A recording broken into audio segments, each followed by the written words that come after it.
안녕하세요. 메타버스 여행자입니다. 오늘은 메타버스가 언제 현실화가 될 수 있을지에 대한 내용을 다룬 기사 내용을 요약해 보았습니다. 1986년 루카스필름 게임즈가 공개한 게임 헤비텟에 대한 홍보 영상을 보면 다음과 같은 부분이 있습니다. 이곳은 수천 명의 아바타의 상호작용에 의해 형성되고 끊임없이 진화하는 장소입니다. 이 모든 것들이 완전히 새로운 종류의 엔터테인먼트 경험과 흥미로운 세상으로 이어집니다. 이 영상에서 볼 수 있듯이 게임과 메타버스는 태생부터 서로 얽혀있지만 메타버스는 게임 경험 그 이상을 가지고 있습니다. 스노우 크래쉬 또는 레디 플레이어 1에 익숙한 사람들에게 메타버스는 마치 공상과학 소설 속에나 등장하는 것처럼 들릴 수 있으나 사실은 그렇지 않다고 합니다. 헤비텟에서 시작된 메타버스로의 움직임은 게임, 소셜미디어, 점점 커지는 디지털 이코노미에 힘입어 하나씩 실현되고 있습니다. 첫 번째로 주목해야 할 점은 세계는 빠르게 연결되고 있다는 점입니다. 80% 이상의 인류가 유선 전화를 사용하는 데 59년이 걸렸고 자동차를 사용하는 데에는 55년이 걸렸습니다. 80% 이상이 휴대폰을 사용하는 데에는 14년이 걸렸고 이처럼 새로운 기술에 대한 파급력은 점점 빨라지고 있음을 알 수 있습니다. 물론 기술의 채택률은 소득과 지역에 따라 크게 다를 수 있습니다.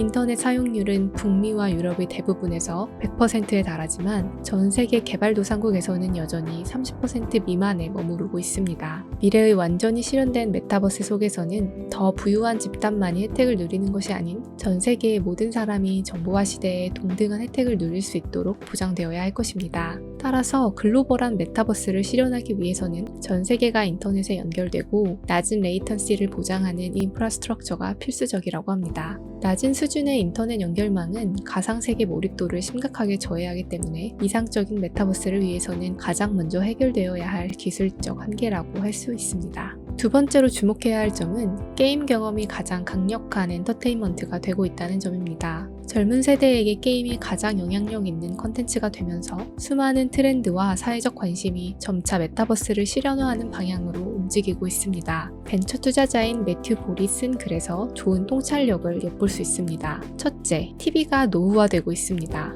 리서치에 따르면 미국 가정용 TV 시청률은 2010년에 거의 9시간으로 정점을 찍은 후에 하락하기 시작하여 2020년 닐슨 데이터에 따르면 평균 4시간 16분으로 줄었다고 합니다. 그 중에서 65세 이상의 시청자는 평균 7시간 이상, 18세에서 34세의 인구 통계에 따르면 총 1시간 37분에 불과하다고 합니다. 둘째로 게임 산업이 급격히 성장하고 있습니다. 2020년 보고서에 따르면 게이머는 전 세계 주당 평균 6.3시간을 플레이하며 18세에서 45세 사이의 플레이어는 총 7시간 이상을 플레이한다고 합니다. 게임은 다른 미디어의 경험을 현저히 축소시킵니다. 상호작용 면에 있어서 게임은 영상 매체와 독서를 훨씬 능가하며 몰입의 시간을 비교해봐도 TV 시리즈는 10시간에서 20시간 정도로 지속되지만 게임은 총 100시간 이상을 소비하게 됩니다. 특히 게임은 유저들의 숙련도에 따른 레벨 체계를 가지고 있기 때문에 경쟁 및 협업을 유도해 더 탄탄한 커뮤니티를 구축한다는 특징이 있습니다. 게임은 콘솔, PC, 모바일 등 각각의 새로운 플랫폼이 등장할 때마다 성장하는 반면 기존 미디어들은 이러한 변화에 어려움을 겪고 있습니다. 기껏해야 기존 미디어는 CD에서 보던 것을 스트리밍으로 보는 정도의 변화를 보여주고 있을 뿐입니다. 세 번째로 주목해야 할 점은 미러월드의 등장입니다. 구글 어스 및 포켓몬고 등의 사례로 볼 수 있듯이 현실 세계와 동일하게 재현된 디지털화된 세계인 미러월드가 등장했고 증강현실이라고 하는 기술과 함께 현실 세계 속의 디지털 경험을 계속해서 더해나가고 있습니다. 예를 들어 스냅챗은 렌즈 스튜디오를 런칭해 누구나 실시간으로 AR 필터를 활용해 카메라에 담기는 모든 정보를 디지털로 변환할 수 있습니다.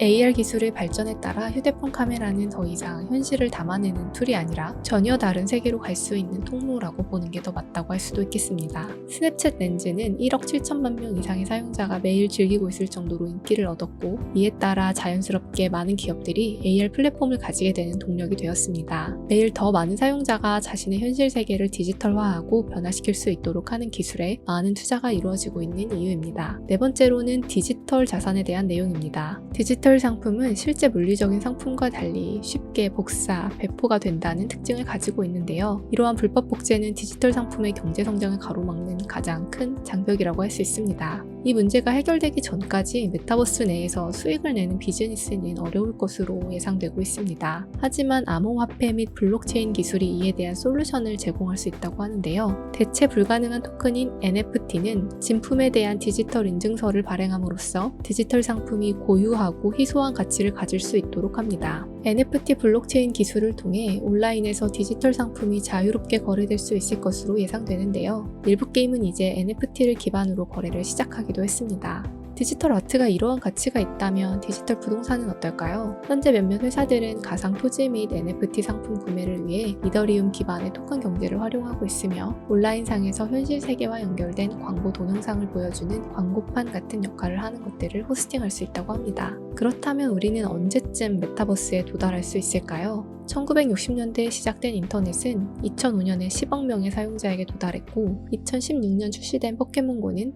2019년에 10억 다운로드를 기록했습니다. 분명히 주류 메타버스 이용자는 아직 10억 명의 사용자에 도달하진 않았지만 우리가 점점 메타버스에 가까워져 가는 모멘텀을 느낄 수 있을 것입니다. 현재 작지만 다양한 메타버스 서비스들이 존재합니다. 이들 모두 각자의 특성을 가지고 있으나 성공을 위한 결정적인 요인 중 하나는 기본 인프라의 도달 범위에 달려있다고 합니다. 전 세계 모든 곳으로 고품질의 네트워크를 보장하는 메타버스 플랫폼만이 가장 강력한 서비스가 될 것으로 예상됩니다. 이와 관련된 자세한 기사 내용은 하단에 남겨두었으니 관심 있으신 분들은 참고하시길 바랍니다. 감사합니다.